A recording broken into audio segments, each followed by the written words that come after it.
avaliação de risco cirúrgico, né, numa paciente, e a gente trouxe esse caso para discutir melhor, né? Identificação: SAB, 76 anos, viúva, aposentada, autônoma, natural de Iguatu, procedente de Fortaleza, católica, fundamental incompleto. Fonte de história foi a própria paciente. Foi um pouco complicado colher a história porque ela não tem muita assim, noção da progressão dos sintomas dela, do tratamento direitinho, e a filha que acompanha não estava presente no dia. A queixa principal dela é um problema no pulmão. A história da doença atual: a paciente refere quadro de dispneia progressiva associada a ataque cardíaco com início em dezembro de 2014. A dispneia inicialmente era a grandes esforços e foi progredindo a pequenos esforços, que chega hoje, né, ela está assim. Ela também dispneia paroxística noturna, sendo que você investigando hoje, ela não está mais com essa dispneia paroxística noturna, mas ela já teve. E edema de membros inferiores ao final do dia, em alguns momentos. Hoje também ela se apresentou para a gente sem edema. Aí ela nega tosse, febre, casos hemoptóicos, dor precordial. Ela teve uma perda ponderal de aproximadamente 21 quilos desde o início do quadro. E ela procurou assistência médica em posto de saúde. E lá, verificando assim, a gravidade do problema, foi direto para o hospital de Messejana e depois foi encaminhada para o ICC. Aí ela iniciou um tratamento em janeiro de 2015 com carvedilol 2 vezes ao dia, losartana, 50 mg 2 vezes ao dia, hidroclorotiazida. Ela tem registro, vocês vão ver depois no ECG, né, que ela, de ter iniciado também o uso de digoxina. Só que ela não tem como dizer se ela usou direitinho, por quanto tempo.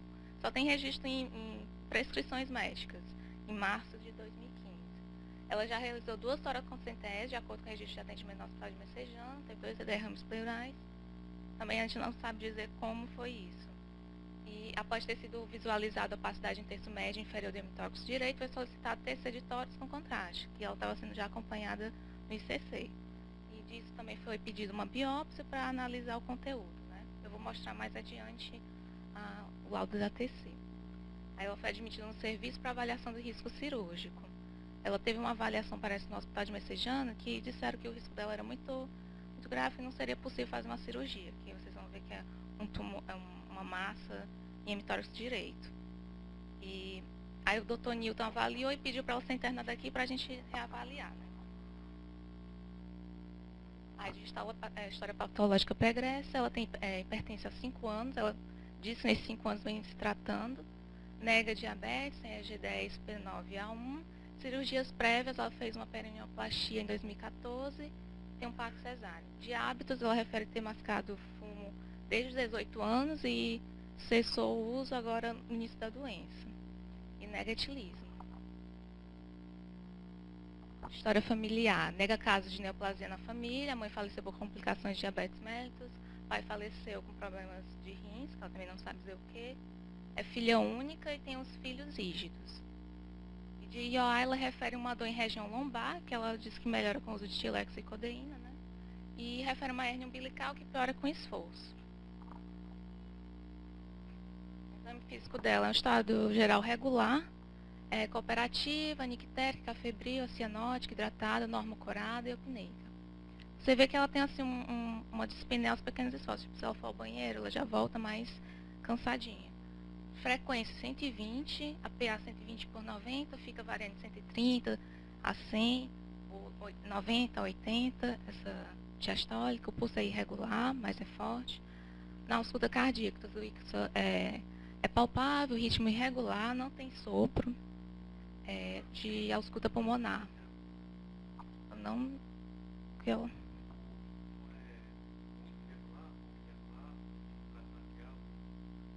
mais para fibrilação atrial. Não. Aí murmúrio vesicular presente, né? E presença de crepitações em terço médio e inferior de hemitórax direito. No dia que ela chegou com aquelas medicações em uso. A gente trocou a hidroclorotiazida por furosemida e ontem a ausculta dela estava bem melhor já, dessas crepitações. Abdômen flácido, tem uma presença de cicatriz cirúrgica em hipogastro, ruídos aéreos presentes, trablívio, não palpáveis megalias. Extremidades pulsos periféricos palpáveis, sem edema. Aí esse aqui foi o raio de tórax dela do dia 20, foi o segundo dia que ela estava internada aqui, a gente vê essa região mais, né, radiopaca, em hemitórax direito. Ela tem uma cifose, ela vai ver a cardiomegalia dela.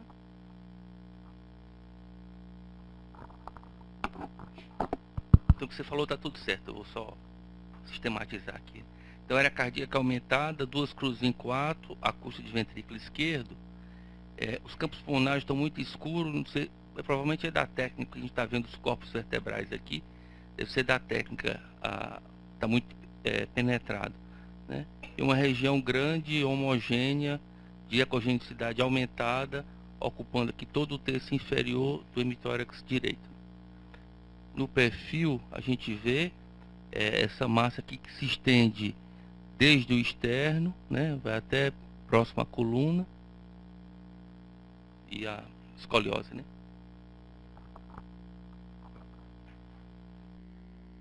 Aí essa aqui foi a TC de tórax que ela trouxe o laudo. A gente fez uma nova TC. Sexta-feira à tarde eu consegui pegar o laudo verbal, mas eu não consegui trazer as imagens. Aí isso foi em dia 27 de abril, né? Ela tinha reticulações grosseiras apicais, volumosa formação expansiva sólida, paratraqueal direita, apresentando calcificações centrais e intenso realce periférico. Tal massa determina por efeito de massa desvio contralateral leve do mediastino e se estende anteroposteriormente e transversalmente por todo o hemitórax direito. Não há macroscopicamente sinais de invasão estruturais adjacentes, né? Tem a cardiomegalídes e o IS da traqueia superior. Nessa nova TC, pelo que a gente viu assim, né, dando no lado verbal, tem essa massa, tem conteúdo assim de partes moles, né, consciência, tem um conteúdo de gordura na parte mais assim inferior, e também Isso, e tem uma vascularização grande, pegando vasos pulmonares importantes. Pronto, ela realizou uma biópsia dessa lesão, né, dia 25/6, que foi compatível com neoplasia fulcelular sugestiva de tumor fibroso solitário. Aí foi recomendada uma pesquisa da imunohistoquímica, que também confirmou tumor fibroso solitário, né? E pela nova TC sugere uma etiologia pleural, essa massa. Aí eu recolhi alguns ECGs que ela tem, que durante esse quadro, né, de dispneia, ela foi várias vezes ao hospital de Messejana e ela traz alguns ECGs, né? Esse foi o primeiro ECG que eu consegui separar, né, de novembro de 2014. De ver que o ritmo é irregular, a frequência média é de 120, tem ausência de onda P em D2, né? Você vê que em D1 e AVF você tem os complexos positivos, né? Provavelmente eixo em quadrante, primeiro quadrante.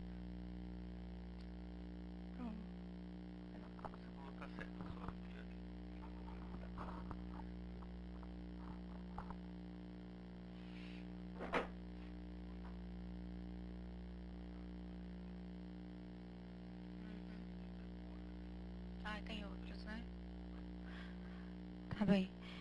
Então é isso mesmo, ritmo cardíaco irregular, você vê aqui pelo D2 longo, né? Não observamos onda P precedendo cada complexo QRS, frequência cardíaca elevada, ou seja, provavelmente uma fibrilação atrial com elevada resposta ventricular.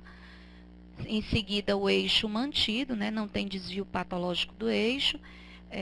Não dá para avaliar a condução átrio-ventricular, já que nós não observamos ondas P's. Condução intraventricular está preservada, apresenta complexos QRS estreitos. Em relação à repolarização ventricular, tem alterações difusas da repolarização ventricular que podem ser secundárias até essa frequência mais aumentada. E deixa eu ver o que mais. Progressão de onda R na parede anterior, me parece, talvez, não, mas a transição aqui em V4 está normal, uma progressão normal da onda R na parede anterior, ausência de sobrecarga de câmaras cardíacas. Então, nesse ECG, o que chama a atenção é uma fibrilação atrial com elevada resposta ventricular. Tem outros? Pode. Ali foi quando ela foi para emergência, né? Mesma coisa, né? Aqui talvez a frequência um pouco menor, né? Mas mesma coisa, FA ainda com frequência um pouco elevada, nenhuma outra alteração adicional. baixa voltagem, não chega a ter aqui menos do que 5, né? Aí não sei se é obesa, se tem mama volumosa, né? Perdeu peso nesse período, né?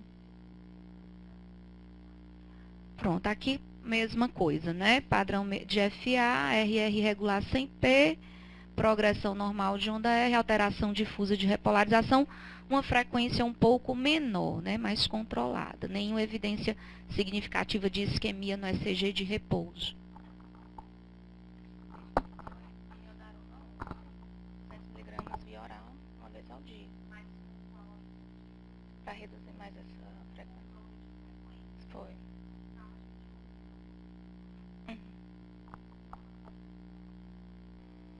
A gente fez um eco, né, no dia 19, no dia que ela deu entrada. Eu não sabia que ela vinha para a sessão, então não filmei. Mas eu trouxe as fotos e a conclusão, né? Sei.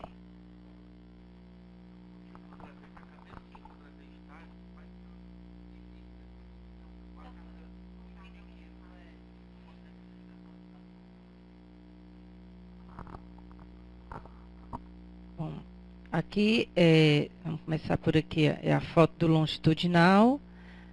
Aqui é o ventrículo direito, septo interventricular, ventrículo esquerdo, válvula mitral, átrio esquerdo, aorta ascendente com válvula aórtica. Aqui é o apical de 4 câmaras, onde você vê câmaras direitas, ventrículo esquerdo, ventrículo direito, átrio direito com válvula tricúspide, ventrículo esquerdo, átrio esquerdo, válvula mitral. Aparentemente me parece que os átrios estão um pouco aumentados. Aqui ainda o apical mostrando um refluxo mitral. Não dá assim pela foto para definir bem qual o grau do refluxo mitral. Me parece por aqui, mas já está muito pequeno. Leve, moderado. Aqui o refluxo, um Doppler mostrando aqui o refluxo mitral. Você fazer as medidas. Voltando aqui, ele está fazendo aqui é um Doppler da válvula mitral, mostrando a irregularidade do ritmo, né? Ó, você vê que tem complexos um pouco maiores, né? Mais largos, outros mais estreitos, mostrando realmente que o paciente deve ter fibrilação atrial, né? Com irregularidade do ritmo e uma frequência cardíaca elevada, que dificulta até a avaliação mais adequada da função diastólica. Aqui é um Doppler tissular, né, da parede, do mitral. Aqui não dá para definir bem o que é. Aqui é 2 câmaras, ventrículo esquerdo, átrio esquerdo, auriculeta esquerda, válvula mitral. Aqui é registro do Doppler, provavelmente me parece que aqui é um refluxo tricúspide, mas eu não estou vendo, não dá para enxergar as medidas, né, para poder realmente dizer. E aqui é um modo M da válvula aórtica e do átrio esquerdo para fazer a medida das câmaras. Aqui é um modo M da cavidade do ventrículo esquerdo para fazer a medida da função ventricular, mas também não dá para ler. Aqui é um corte transverso da base para mostrar a válvula aórtica com os 3 folhetos.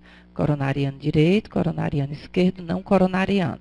Aqui a válvula fechada, a válvula aórtica fechada, e aqui a válvula aórtica aberta, né, mostrando os 3 folhetos.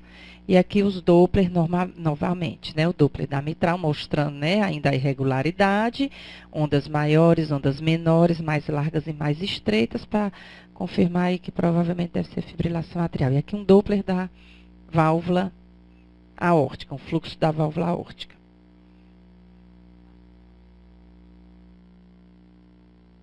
Então aqui, aparelhos valvares, né, tem insuficiência mitral e tricúspide importantes, dilatação biatrial, né, paciente tem fibrilação atrial, então normalmente a gente vê os 2 átrios bem dilatados, né, hipocinesia, função sistólica do VE está no limite, né, a função diastólica está prejudicada, como eu já tinha falado, tanto pela arritmia como a frequência cardíaca elevada, né, um FA com alta resposta. A pressão sistólica da artéria pulmonar, pelo refluxo tricúspide, foi estimada em 60, ou seja, uma hipertensão pulmonar moderada. Com a frequência cardíaca elevada, com a arritmia, às vezes é ruim a gente poder determinar melhor esses fluxos das válvulas, né? Então, conclusão aí, pelo eco, átrios grandes, pela fibrilação, refluxo tanto da mitral como da tricúspide, provavelmente secundária à dilatação do anel da válvula, porque ele não fala do aspecto das válvulas, assim, aliás, ele falou que é morfológicos normais, né? Ou seja, então, realmente, essa insuficiência é por conta da dilatação secundária do anel por conta dos átrios aumentados devido à fibrilação. A função sistólica está preservada e uma hipertensão pulmonar moderada. Ela fez uma espirometria no dia 27 de julho e deu, né, resposta espirograma sugestivo de tubo ventilatório restritivo, acentuado, sem resposta significante ao broncodilatador, né? Ela vai fazer outra espirometria hoje, que a gente deixa marcado, e amanhã ela vai fazer um ultrassom de tórax para ver se tem algum derrame, alguma coisa. E é isso, a gente solicitou também o parecer da pneumologia, né, e da cardio para... A função sistólica era quanto? Normal. Então, vamos lá, né? Paciente de 75 anos, né? 76 anos, né? Com neoplasia pulmonar avançada, né? Com indicação cirúrgica e portadora de uma cardiopatia, né? Tem uma fibrilação atrial crônica, né? Mas com função sistólica preservada. Tem associado, por conta dessa neoplasia, essa alteração pulmonar, vista na espirometria, um distúrbio restritivo grave. É uma paciente muito grave, né? A dúvida inicial já era a possibilidade, a operabilidade ou a inoperabilidade, vamos dizer assim. Eu confesso que a pneumectomia já é uma cirurgia de grande porte, né? Uma cirurgia de risco elevado numa paciente idosa, já com essa insuficiência mitral severa. Eu pergunto se haveria possibilidade, do ponto de vista da oncologia, de um tratamento paliativo. Eu acho que, sem colocar nos scores, né, de cirurgia, mas eu acho que o risco cirúrgico dessa paciente é proibitivo. Não me aventuraria, eu tentaria conversar sobre a possibilidade de mantê-la em um tratamento paliativo, no sentido de quimioterapia, né, para controle do tamanho tumoral. E, paralelamente, o controle da insuficiência cardíaca nesse momento, que me parece ser decorrente da arritmia, né, muito comum nessa faixa etária.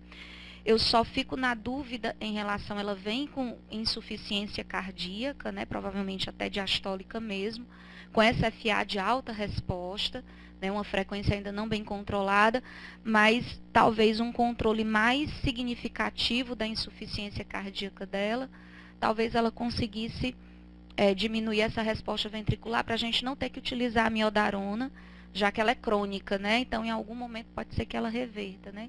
Se ela poderia ter condições da gente controlar essa frequência de outra maneira, né? Às vezes você controlando melhor o sistema renina-angiotensina, né? Fazendo uma restrição, né? Utilizando diurético e ECA, às vezes a gente consegue um controle mais rápido e até mesmo o beta-bloqueador talvez não sei se estaria indicado, eu vejo que ela não tem distúrbio obstrutivo, é mais restritivo.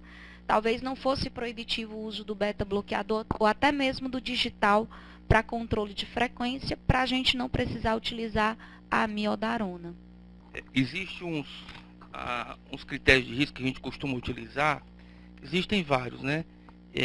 Com a tabela aqui com o aplicativo aqui no celular, eu calculei aqui em 4 scores. Então os scores variam muito e você tem que utilizar o seu bom senso. Por exemplo, segundo a ASA, que é a classificação da Sociedade Americana de Anestesia, você tem de 1 a 6, sendo 1 o mais leve e 6 o mais grave. Acho que seria a ASA 4, porque ela tem uma doença grave, que é a neoplasia do pulmão. O score de Lee dá baixo, agora o score de Goldman e o score de Dex, que dá de moderado para alto, porque ela tem uma doença grave, que é a neoplasia pulmonar. Então, assim, tirando aqui o score de Lee, que ficou fora aqui do contexto, que ficou com risco leve, eu concordo com a Rochelle, eu acho que o risco dela é alto mesmo. Isso ainda sem contar com a insuficiência mitral, que parece ser severa, segundo a opinião do ecocardiografista. Eu acho que é uma situação que se fosse possível não operar, seria melhor. Se não tiver outro jeito, vai para a cirurgia sabendo que é um paciente de alto risco, né? Só complementar, né? Quando a gente coloca esses scores, por exemplo, o Dr. Ricardo citou o score de Lee, não sei se alguém já leu dos residentes e tudo, mas assim, por que que dá abaixo? Porque ele só coloca o pior cenário que existe, né? É o paciente que está tendo insuficiência cardíaca refratária, é o que tem uma estenose aórtica severa, é o que tem uma arritmia ventricular complexa não controlada, é o paciente que está em angina instável. Então, assim, ele acaba sendo baixo, porque se o paciente não preencher esses cenários piores, ele vai estar ótimo, né? Então, assim, é uma das críticas realmente que a gente faz, né? Esses scores fechados, né? E uma outra, outra visão também, né? Se ela for para a cirurgia, para intervenção pulmonar, ela iria para a intervenção cardiológica prévia.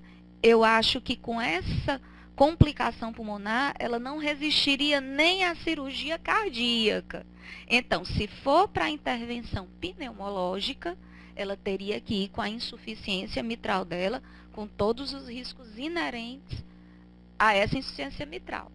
O contrário, eu acho que seria ainda pior.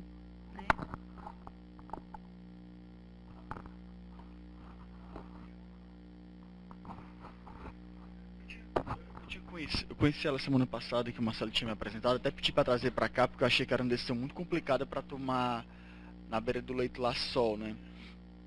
Porque é o que a doutora Rochelle falou, pela insuficiência mitral, ela não tem condições da cirurgia pneumológica, muito provavelmente ela vai complicar durante a cirurgia ou no pós-operatório, insuficiência mitral severa, arritmia, ela não vai sair bem dessa cirurgia do pulmão. E do coração, se essa paciente for colocada numa circulação extracorpórea para poder trocar essa válvula mitral, ela vai sangrar desse tumor, entendeu? Então, é uma situação muito complicada do ponto de vista de tratamento definitivo mesmo. Realmente eu acho que se puder fazer tratamento paliativo, talvez seja melhor para ela, porque o risco dela é muito alto durante qualquer um dos dois procedimentos que se escolha, né?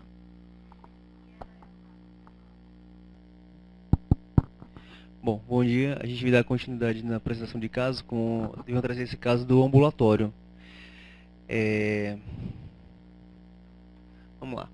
Bom, é uma paciente de 79 anos, feminina, católica, viúva, aposentada, ela era do lar, natural de São Benedito e procedente de Caucaia. A queixa principal dela é dor torácica e dispneia com edemas em membros inferiores. Bom, a história dela é a seguinte, né? Ela é hipertensa, dislipidêmica e diabética, né? Ela tem uma doença arterial que já fez uma revascularização em 2005. Ela fez uma mamária interna esquerda para DA e uma ponte safena para CD. A história dela é um pouco mais recente que isso. Desde dezembro do ano passado, ela vem se queixando de uma precordialgia. Ela vinha ao ambulatório, estava tudo bem, aí nessas penúltimas vezes ela começou a se queixar de uma precordialgia que ela não soube identificar direito, é mal definida, com irradiação atípica para a face lateral de pescoço, à esquerda. E associado a ela, uma dispneia. Bom, além disso, ela refere um edema dos nervos inferiores, depois no exame físico eu caracterizei como leve, e esses sintomas são de caráter progressivos. Ela ainda refere esses sintomas como sintomas diários, né? Uma dor que é contínua, diária, e às vezes aumenta com pequenos esforços, né? Também atípica. E ela cita até inclusive a questão do penteado dos cabelos como o cansaço, né? Como a dispneia. E um sono prejudicado, mas ela fala que não é por conta, eu tentei puxar, mas não é por dispneia paroxística noturna, né? Por um motivo ou outro. E ela perguntei se ela tinha ido procurar emergência nesse período, ela falou que não procurou nos últimos meses, mesmo com esses sintomas. Bom, ela é diabética, como eu falei, né, dislipidêmica, hipertensa, tem a doença arterial coronariana, fez uma esterectomia por miomatose uterina há uns 6 anos atrás, foi revascularizada em 2005, agora ela está fazendo uso de losartana 50 doses ao dia, indapamida, 1,5 ao dia, amlodipina, 1 vez ao dia, atenolol, 25 duas vezes ao dia, torvastatina, de 20, OAS, de 100, metformina pela diabetes, 2 vezes ao dia, a carbose e a insulinoterapia, nessas concentrações aí. Na social dela, ela teve um tabagismo durante muito pouco tempo, na adolescência, usou poucas vezes, nega alcoolismo, sobre ter morado em casa de Itaipa, ela confirma lá em São Benedito e que conhece o barbeiro, teratoma em festas. Ela não sabe a doença do que o pai dela teve, né? E a mãe foi falecida por causas desconhecidas aos 100 anos de idade. O irmão faleceu por um CA de garganta e os filhos são saudáveis. Tem 2 filhos saudáveis. Na ectoscopia, né? Consciente, orientada, hidratada, corada. Ok, normal. Cabeça e pescoço sem turgor jugular, sem linfonodo, tireoide palpável. Respiratório, não tinha crepitações, intestinos inferiores de ambos os hemitórax, bilateralmente, né, os hemitórax. O cardiovascular, um ritmo cardíaco regular, com hipofonese de Bullard, sem sopros, um abdômen globoso, obeso, inocente. Extremidades com edema leve em membros inferiores. E o pulso pedioso de membro inferior esquerdo era débil. No ECG,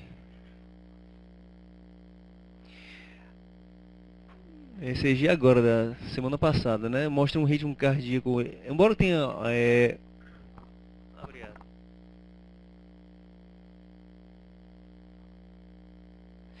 Bom, embora tenha essas irregularidades, ela está mais associada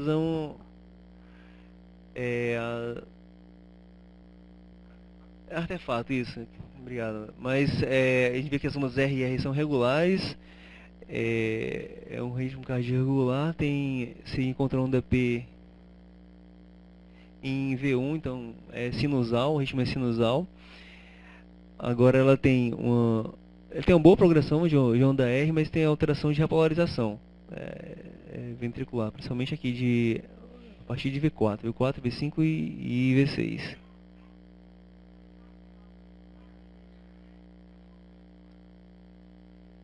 D1, AVL, né?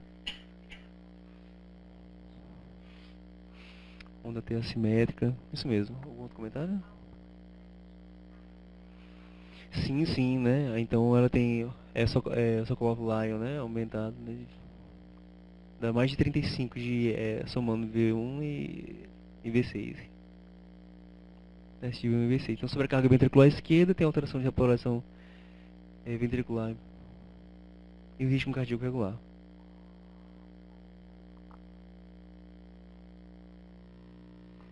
Aqui algumas imagens de um ecocardiograma que não ficaram tão boas a qualidade, mas eu trouxe pra gente comentar que tem algumas alterações interessantes.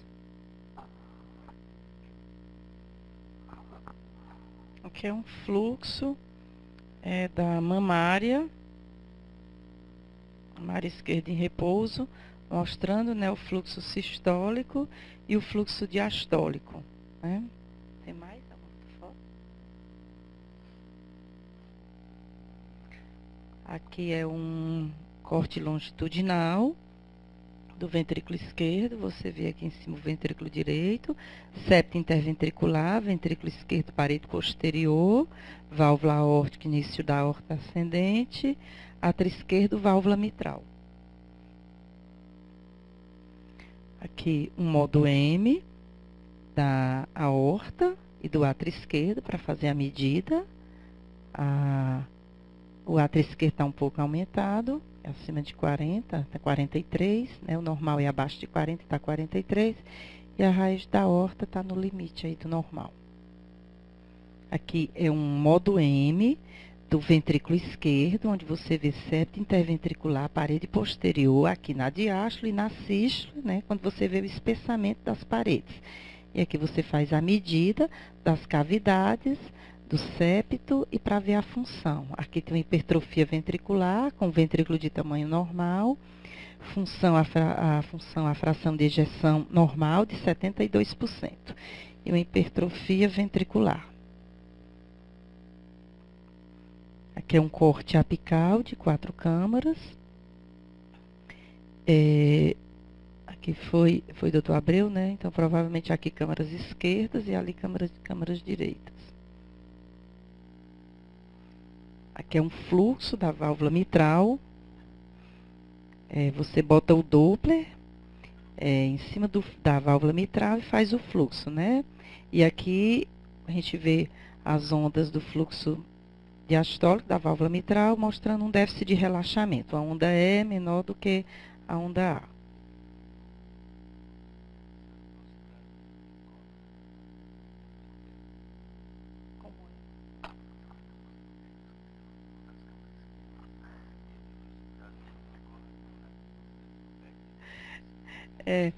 É porque aqui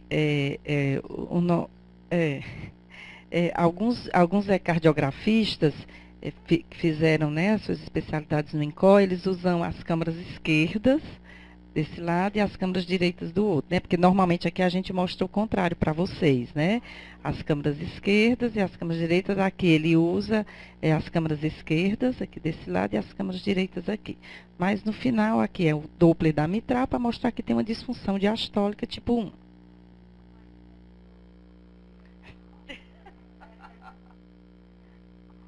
Não é canhoto, realmente é porque é o treinamento, né? A especialização quando a pessoa faz, tem alguns médicos que fazem com o paciente em decúbito lateral direito e outros em decúbito lateral esquerdo. E o dele ele faz em decúbito lateral direito. E aqui a maioria, aqui no Ceará, né? A maioria todos fazem do lado esquerdo.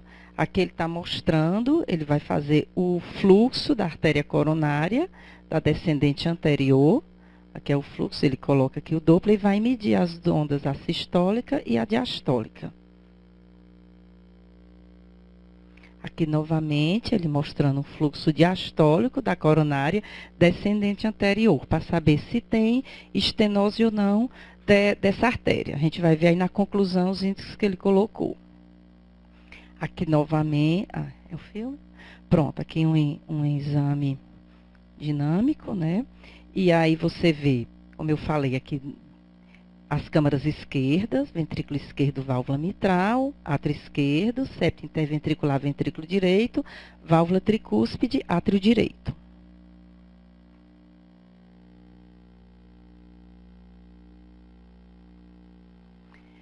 Aqui é um corte do ventrículo esquerdo, um corte de 2 câmaras, certo? Que a gente vê ventrículo esquerdo, válvula mitral, átrio esquerdo, para o estudo aqui das paredes. Aqui ele está estudando o fluxo da descendente anterior.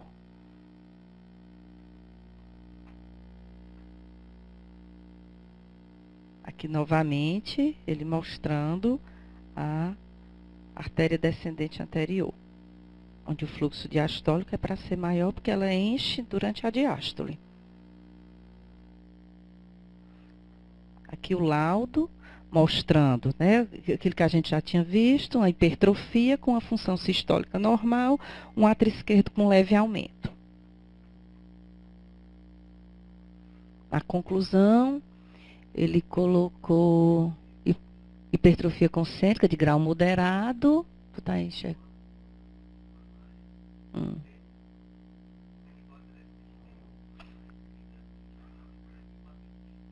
Então, repete.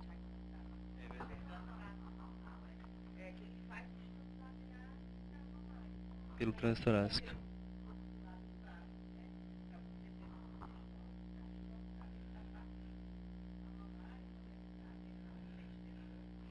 Que foi aquele que mais se preocupou, né? Ele achou que estava comprometida, né? Que poderia ter uma nova intervenção. Na conclusão, ele colocou o seguinte: hipertrofia concêntrica de ventrículo esquerdo de grau moderado, uma estenose importante de coronária no território da descendente anterior e uma mamária esquerda enxertada e patente. Conclusão que ele colocou. Esse aqui foi um ecostress que ele também fez, né? Doutor Abreu também fez. Aí ele concluiu como sendo positivo, né? A gente vê lá na hipocinesia que ele teve na parede lateral e na parede posterior. Colocou hipertrofia de ventrículo esquerdo com a mamária esquerda patente, com reserva limítrofe, aquele de 1,68. Ele fez o estudo aí da mamária e faz essa reserva de fluxo. Para a mamária interna, a reserva de fluxo ela tem que estar acima de 1,8. E aí deu 1,68, mas ele colocou ainda limítrofe, né? Mas assim, pelos valores, na descendente anterior, a reserva de fluxo, na artéria mesmo nativa, acima de 2, e no enxerto, acima de 1,8.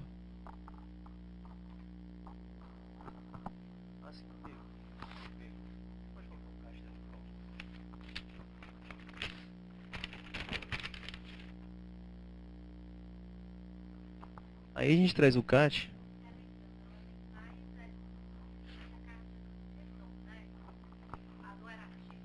Isso, exatamente. Ela também, exatamente, tinha uma certa dispneia, inclusive a questão do penteado do cabelo, né, que ela colocou.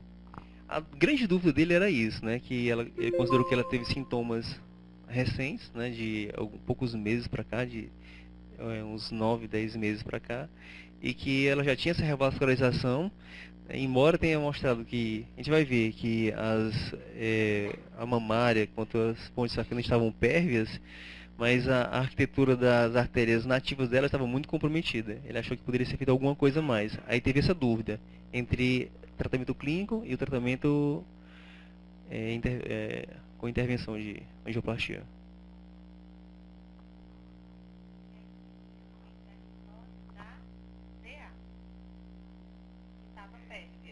Lateral e posterior, né? Isso.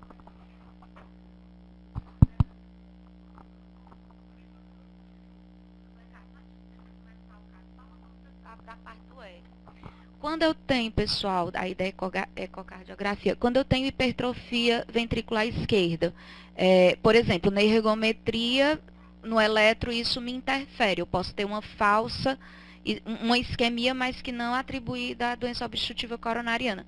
Quando eu tenho hipertrofia, o eco de estresse, ele pode me dar esse falso positivo ou não?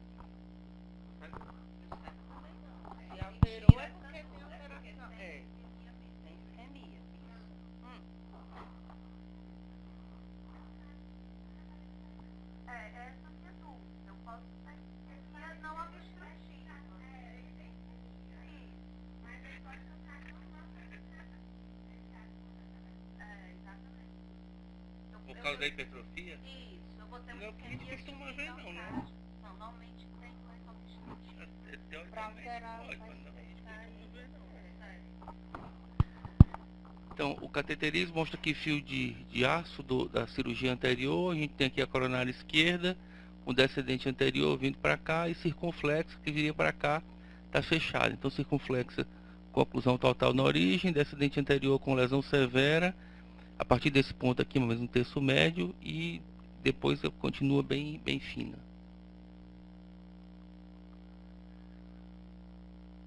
Muito.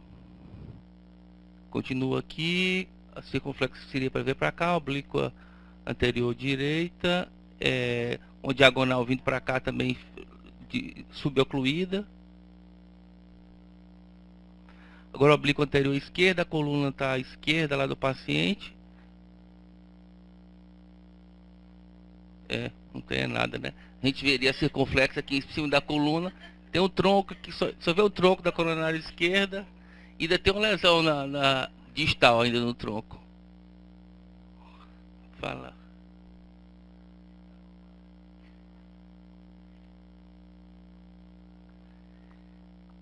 O enxerto é mamária, né? Deixa eu ver aqui. Não sei, não tá com morfologia, não.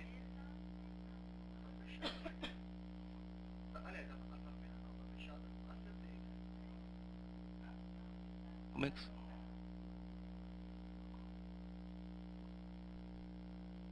Agora sim é mamária. Agora é mamária. Aqui a injeção não é mamária. Então isso aqui é mamária esquerda, que está in situ, né? Ela não foi retirada. E aqui, né, na astomose com descendente anterior tem lesão severa. Então ela vai bem aqui, é mamária. com bom fluxo, bom calibre, e aqui uma lesão severa depois da anastomose. A anastomose está por aqui, aqui tem uma lesão severa.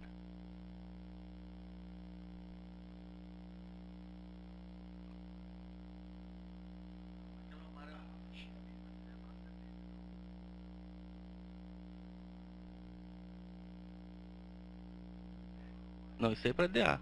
Isso aí mamária é para DA. Vai para a ponta do coração, daqui a DA. Ah. Uhum. Tá aqui uma safena. Tá aqui a safena para CD, essa aqui. Safena tá bem aqui. Quando chega na anastomose de novo, lesão severa na coronária direita. Então a safena aí tá perdida. Safena para coronária direita perdida. Safena para circunflexa perdida. E a mamária DA também, o enxerto tá bom, mas o leito distal na região da anastomose tem lesão severa, né?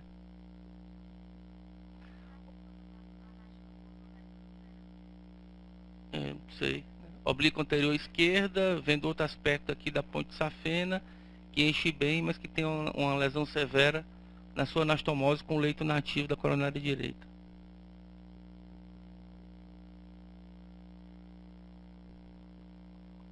Ventriculografia. Esse ventrículo, para essa função, tá normal. No eco era normal, né?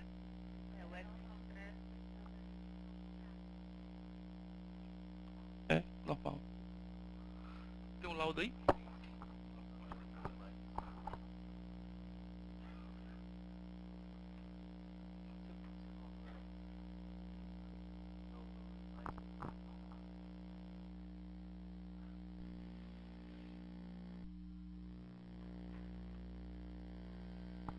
Bom, aí o laudo do CAT ficou sendo assim, foi de 5 de janeiro de 2015, com coronária esquerda com um tronco de bom calibre, sem lesões significativas, um ANDA com lesão de 100% no terço médio, uma CX com 100%, né, também no terço médio, uma diagonálise com 100% de lesão no terço proximal. A coronária direita ela é dominante, mas com 99% de lesão segmentar no terço médio, uma AOCD pérvia, com 90% de lesão logo após a anastomose distal e antes da bifurcação DPVP. O ventrículo esquerdo, né, com volume diastólico e função contrátil preservados.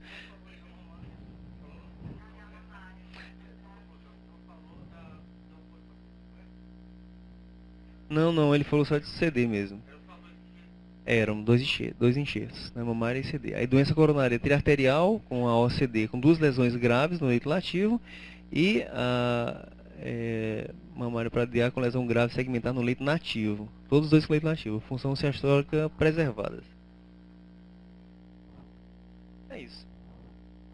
Aí a questão é intervir ou tratamento clínico.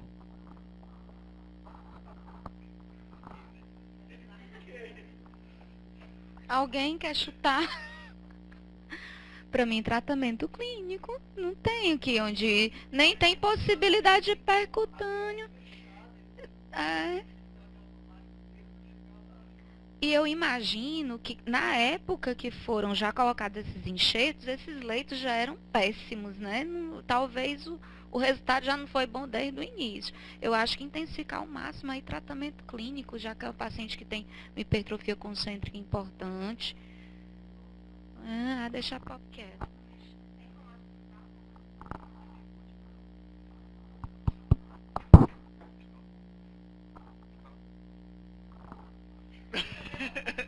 Tem muito o que falar, não. Eu acho que na verdade é paciente de quase 80 anos.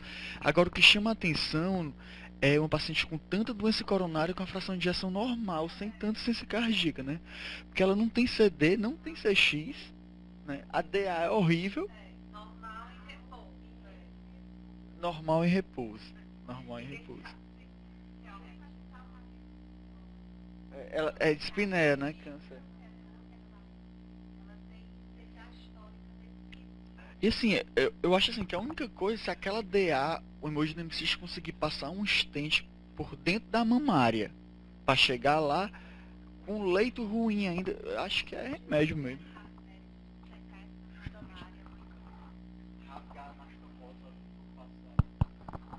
A princípio, você fala já. A princípio, pelos leitos distais ruins, o paciente não é bom candidato para nenhum tipo de revascularização, nem cirúrgica, nem percutânea. De qualquer maneira, podia ser aventado essa possibilidade que o Neuberg falou, se o endemicista achar que é factível, mas sabendo do risco, né, como a doutora Rochelle falou. Você falou com o doutor Aloysio, né? Foi quem fez o filme? Foi quem fez o exame? Quem fez o exame? O doutor Ronaldo foi quem fez o CAD, né? Mas aí eu tive na sexta-feira com o doutor... Na quinta-feira com o doutor Aloysio, perdão. E aí ele considerou o seguinte, que os leitos nativos são muito ruins, né? Que por ele o tratamento seria clínico mesmo, otimizar o tratamento clínico. Mas, né, poderia até ser pensado em uma intervenção. Só que se for um stent, seria o farmacológico, que o SUS não libera, né? Que o SUS não faz, né? E por último caso, né, seria um stent convencional, já sabendo que daqui a 3, 6 meses estaria obstruído. Então tá bom, então tá encerrado.